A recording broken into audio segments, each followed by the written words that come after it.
to Learning English, a daily 30-minute program from the Voice of America. I'm Ashley Thompson. And I'm Dan Novak.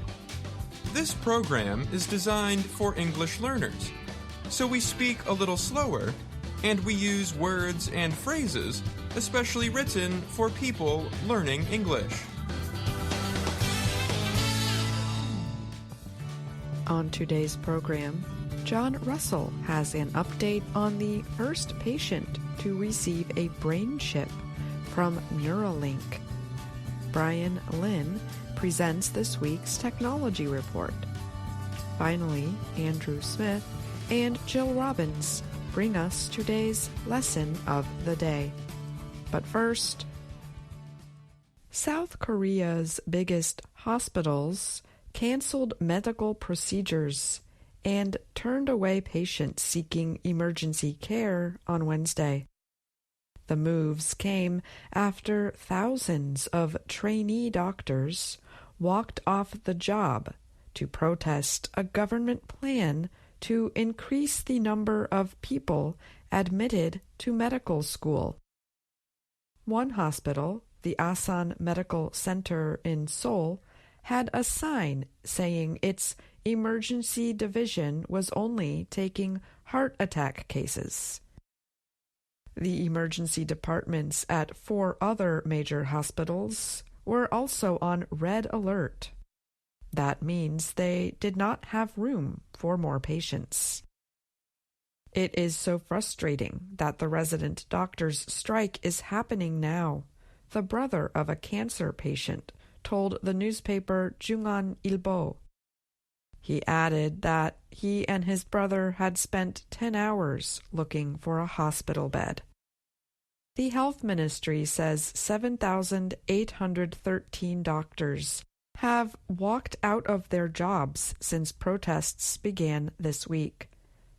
The doctors object to a plan by the government to increase the number of medical students.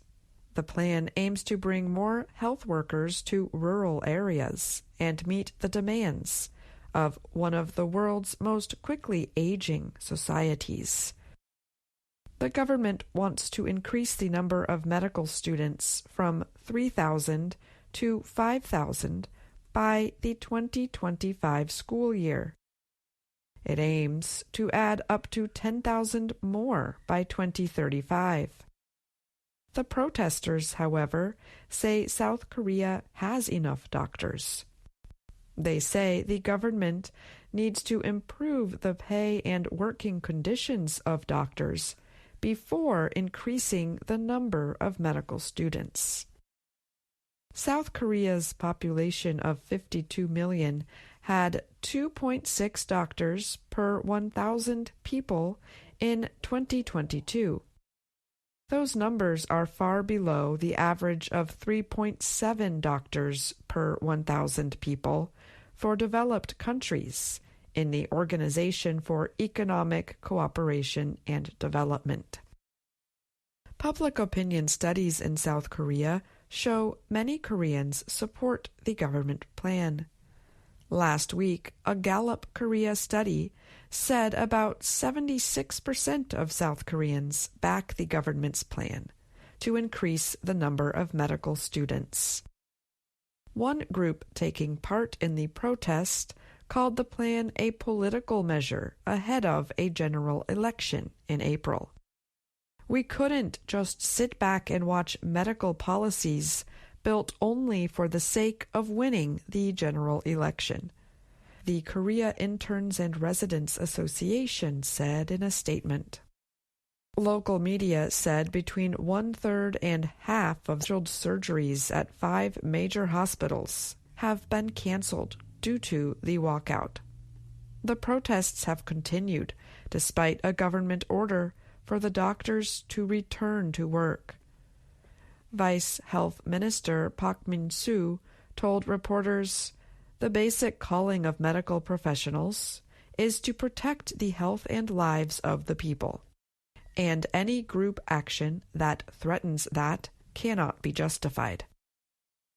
Safety Minister Lee Sang-min later threatened the protest leaders with possible arrest. The police and the prosecutor's office will consult and take measures against any group or individuals who are leading collective action, including arrest and investigation.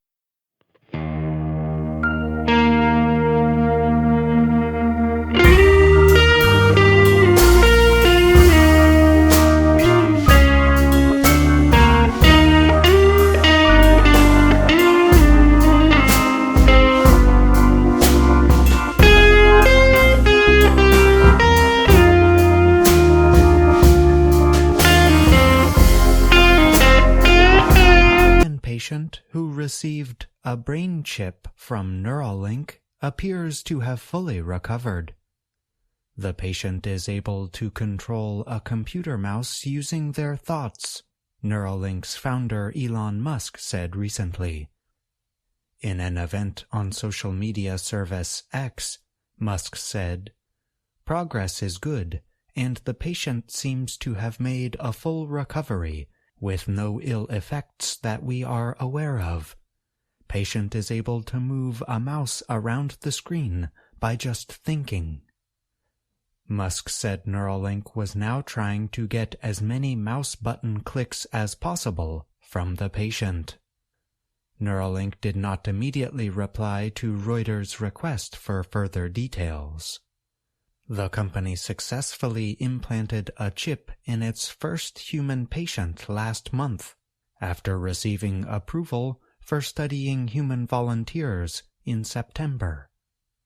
The study uses a robot to surgically place a brain-computer interface implant into an area of the brain that controls the intention to move, Neuralink has said. The company added that the goal is to enable people to control a computer cursor or keyboard using their thoughts. Musk has big hopes for Neuralink. He has suggested its chip devices could help treat conditions like obesity, autism, depression, and schizophrenia. Neuralink, which was valued at about $5 billion last year, has faced repeated calls for careful study of its safety rules and processes.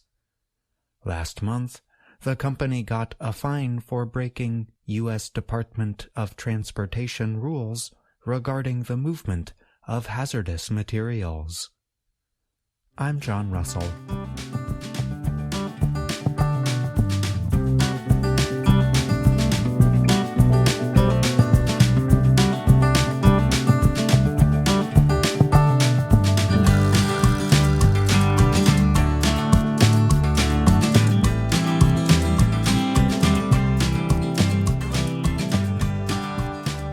Study found that a majority of retired people who experienced virtual reality, VR, said they liked using the technology. The study is part of an effort that aims to find ways older adults, known as seniors, can use VR systems. Earlier research has shown the technology can improve emotional health and reduce loneliness in some individuals. It might also help dementia patients better deal with their condition. During the study, VR systems were introduced in 17 different retirement communities across the United States. A total of 245 people between the ages of 65 and 103 took part in the experiment. The seniors chose from different VR environments, offering digital experiences that lasted several minutes. They wore headsets providing a full 360 degrees of sights and sounds to recreate realistic digital environments. Examples of the digital experiences included parachuting, riding in vehicles, watching music performances, playing with animals or visiting famous places. The experiments were led by researchers at Stanford University in Northern California. The scientists worked on the project with a Texas-based company called Mind Immersive, which designs VR products for aging people. The researchers said nearly 80% of those taking part in the experiment reported that their emotional state had improved after the VR experience. Nearly 60% of the seniors said the VR system also helped them feel less isolated socially. The team recently published the study results in the publication Cyberpsychology, Behavior, and Social Networking. The study also collected information from caregivers of people involved in the study. Nearly 75% of caregivers said the moods of the seniors improved after using VR, and more than 80% of test subjects and 95% of caregivers said talking about the VR experience improved relationships with others. Ryan Moore is a doctoral candidate at Stanford University who led the research. He told the Associated Press that for most of the seniors involved, it was their first time using VR. They enjoyed it, Moore said. He added they were likely to recommend it to others, and they looked forward to doing it again. Pharrell Patrick is a 91-year-old retired Army officer who took part in the VR experiment. He used to teach computer science at the United States Military Academy at West Point and 2 private universities as well. Patrick now lives in a retirement community in Fort Lauderdale, Florida. Patrick experienced the VR flight of a Navy fighter pilot along the coast of Florida. "Oh my God, that's beautiful," he told the AP while wearing the VR headset. Terry Colley is a former public relations director at the Canadian Embassy in Washington, D.C. The 76-year-old told the AP of his 2022 VR experience. "It brought back memories of my travels and brought back memories of my experience growing up on a farm." Anne Selby is a 79-year-old retired counselor and artist. She said her VR experience stimulated every area of her brain as well as all the senses. "I particularly enjoyed the ones dealing with pets because I have a cat and I've had pets most of my life," Selby said. The Florida community where Pharrell Patrick lives, John Knox Village, has carried out VR experiments with seniors suffering from Alzheimer's and other forms of dementia. The researchers said the technology helped the individuals remember things from their past that some wanted to share with their caregivers. Hannah Salem, a worker at John Knox, told the AP, "It is like they come back to life when they tell their story." She added that some dementia patients who normally do not speak a lot sometimes perk up after going through a VR experience. They'll start laughing and saying, "Ooh, I'm going to catch the butterflies," Salem explained. The catching of butterflies is part of a game Mind Immersive developed to help seniors improve their movements and flexibility as they stand and reach for objects. I'm Brian Lynn.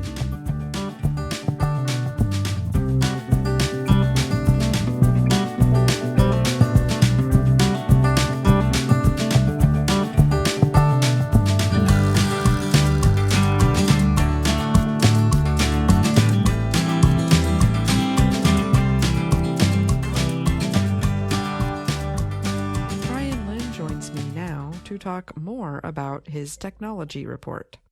Hi, Brian. Thanks for being here. Of course. Thanks for having me.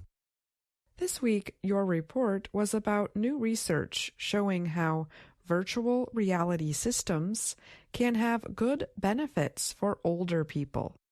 We heard a lot about the positive results, but were there also things about the experiences the seniors did not like? Yes, this particular study centered very much on the positive effects of the VR testing in retirement homes across the U.S. Really, the only negative reactions reported were linked to the VR equipment itself. For example, some found the headset too heavy, while others felt it gave off too much heat. And some people also experienced some stomach sickness using the VR. But these are honestly issues experienced by many using VR for the first time, and people do tend to get more used to the systems over time. And did the story note any differences among age groups in the seniors who took part in these experiments? So the researchers did say that generally seniors in their 80s and 90s seem to enjoy the experiments less than those in their 70s. And in questioning people, they found some users sometimes felt physical limitations in their range of motion. So since VR offers full 360-degree experiences, individuals move their necks around a lot and can also be making extended movements with their arms and hands. So the team is working on adjustments to try to address these issues and improve the overall comfort of the systems for future experiments. Okay, thanks again for joining me, Brian, and thank you for that report. You're welcome. Thank you. VOA Learning English has launched a new program for children. It is called Let's Learn English with Anna.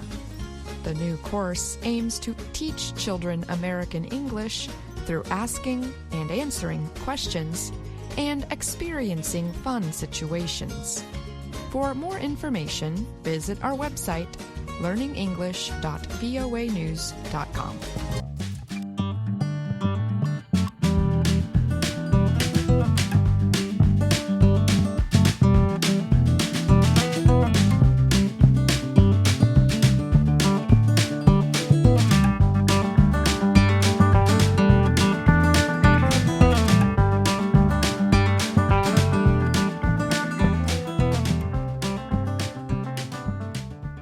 Music means it's time for the lesson of the day on the Learning English podcast. My name is Andrew Smith, and I'm joined by Dr. Jill Robbins. Hi, Jill. Hi, Andrew. Our lesson is based on our video series, Let's Learn English.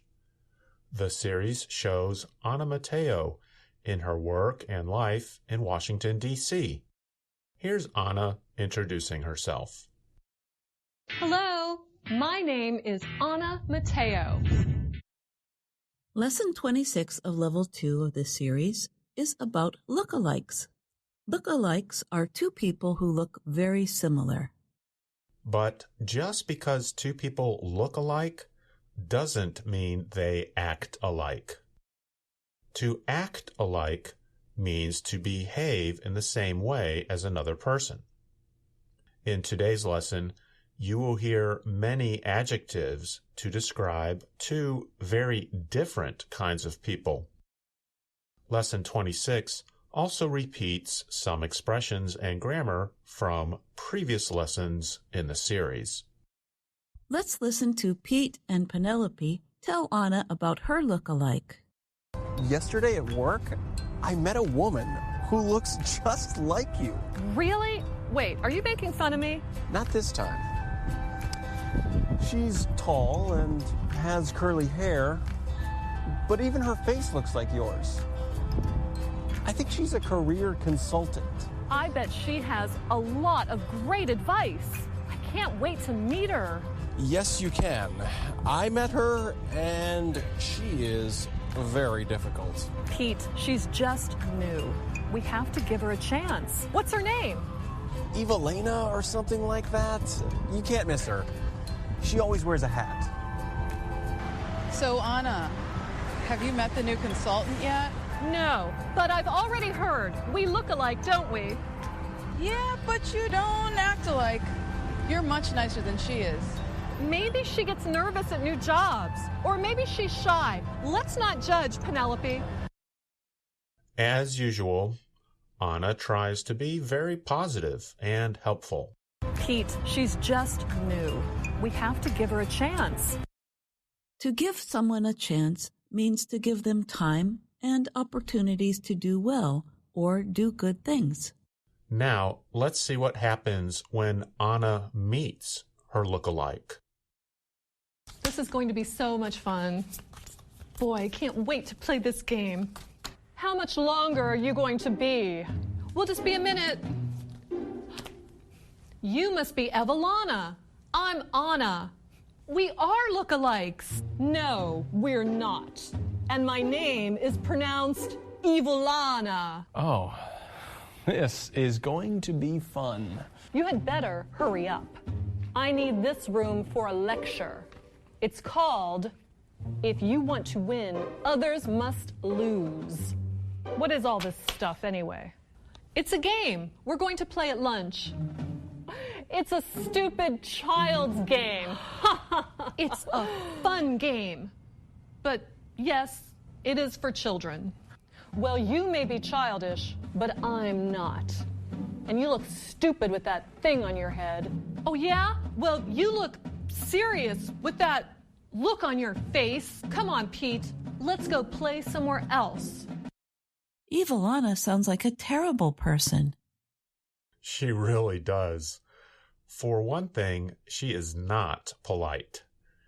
Instead of asking nicely, she warns Anna and Pete that they need to finish their game quickly. You had better hurry up. I need this room for a lecture. It's called, If You Want to Win, Others Must Lose.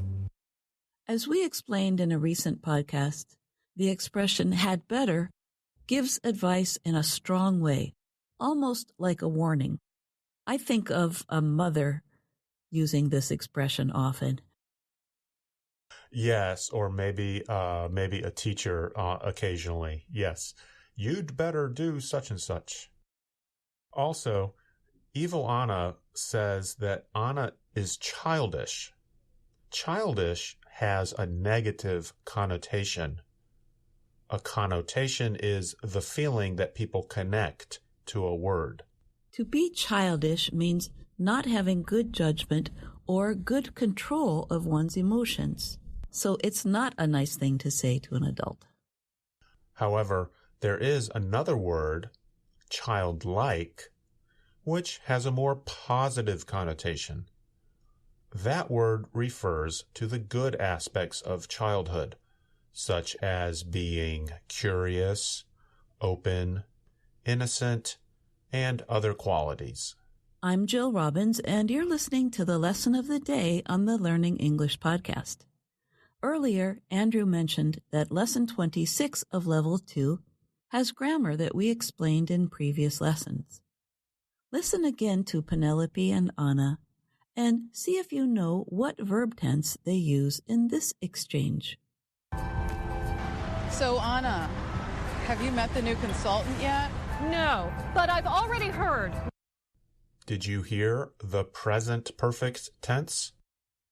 Penelope said, "Have you met?"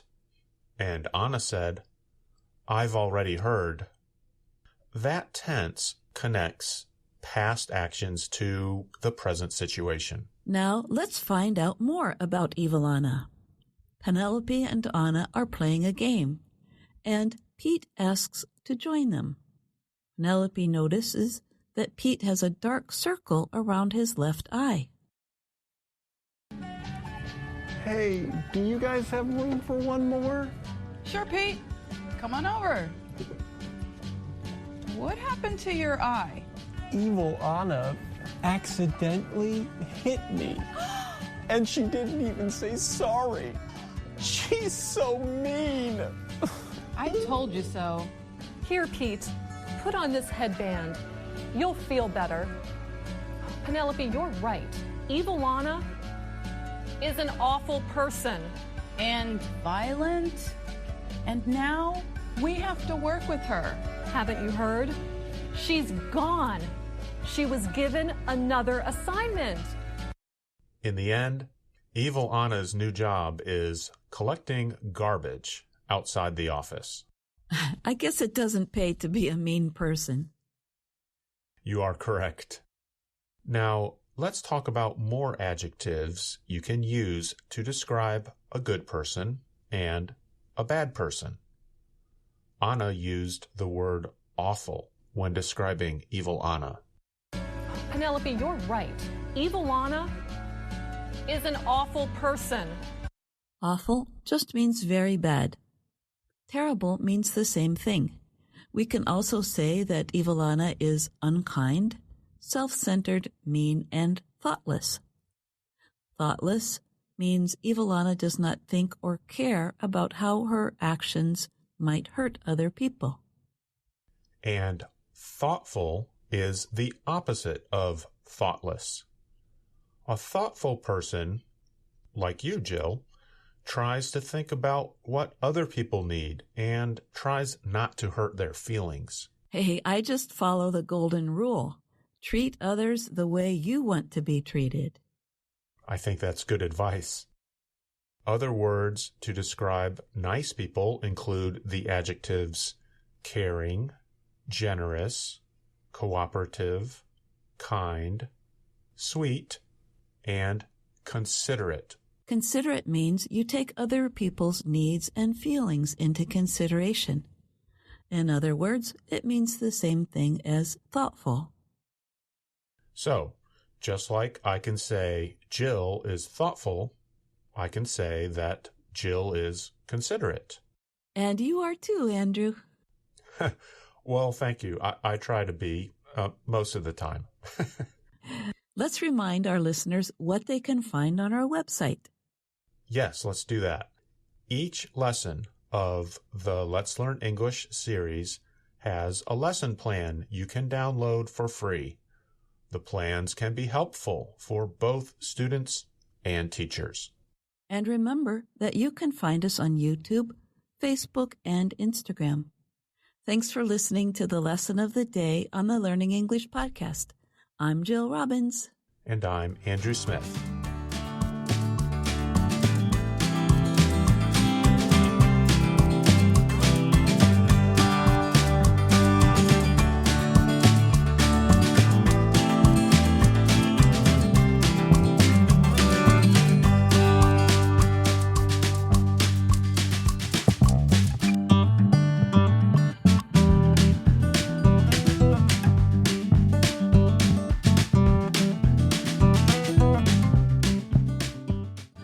That's our program for today.